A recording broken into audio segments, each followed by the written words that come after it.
ചെയ്യണ എല്ലാ കാര്യവും ഒരു പെണ്ണ് ചെയ്ത് കഴിഞ്ഞാൽ സ്ട്രോങ് ആവും, എംപവേർഡ് ആവുന്നൊരു ഒരു ഫീല് പറയുന്നുണ്ട്. പെണ്ണ് ചെയ്യേണ്ട കാര്യങ്ങളാണ് പെണ്ണ് ചെയ്യേണ്ടത്. പെണ്ണ് ചെയ്യേണ്ട പലതും ആണുങ്ങൾക്ക് ചെയ്യാൻ പറ്റൂല, അല്ലേ?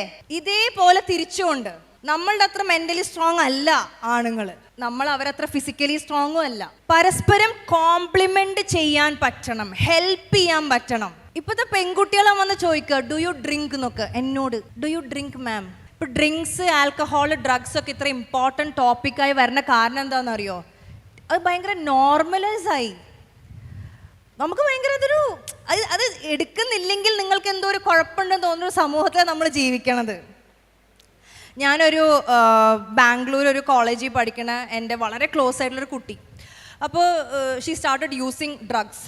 Xi was talking to me and I said, ഇവള് 5 നേരവും നിസ്കാരവും ഭയങ്കര അടിപൊളി കുട്ടിയായിരുന്ന കുട്ടിയാണ് ഈ ചെയ്തത്.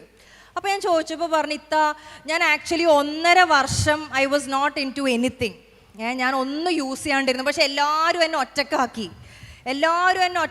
ഇത് ഭയങ്കര നോർമലാന്ന് എല്ലാവരും പറഞ്ഞപ്പോഴാണ് ഞാനും ട്രൈ ചെയ്ത് നോക്കിയത്. പക്ഷെ ഞാൻ കൺട്രോളിലൊക്കെ തന്നെയാണ് ഡെയിലി കിട്ടിക്കഴിഞ്ഞാൽ. ഈ ഡ്രഗ്സ് എന്ന് പറഞ്ഞ സാധനം ഉണ്ടല്ലോ, ഇതിൻ്റെ ഒരു ഇതെന്താ വെച്ച് കഴിഞ്ഞാൽ, ആദ്യം നമ്മളത് കഴിക്കുമ്പോൾ, ടേസ്റ്റ് ചെയ്യുമ്പോൾ നമുക്ക് ഫീൽ ചെയ്യാൻ പോണത് ഭയങ്കര ഹാപ്പിനെസ്സാണ്. ഡൊപ്പാമിൻ എന്ന് പറഞ്ഞൊരു ഹോർമോൺ ഉണ്ട് നമ്മുടെ തലയിൽ. ഇത് വന്നാൽ നമുക്ക് ഭയങ്കര സന്തോഷമായിരിക്കും. നിങ്ങളൊക്കെ തലയിൽ കുറച്ച് കുറവുണ്ട് കേട്ടോ. അത് ഹാപ്പി ആവുമ്പോൾ കിട്ടുന്ന എന്ന് വെച്ചാൽ ഫുൾ ടൈം ഹാപ്പി ആവണം എന്നല്ല. നമ്മൾ മനുഷ്യനാണ്, എല്ലാ ഇമോഷൻസും വരും.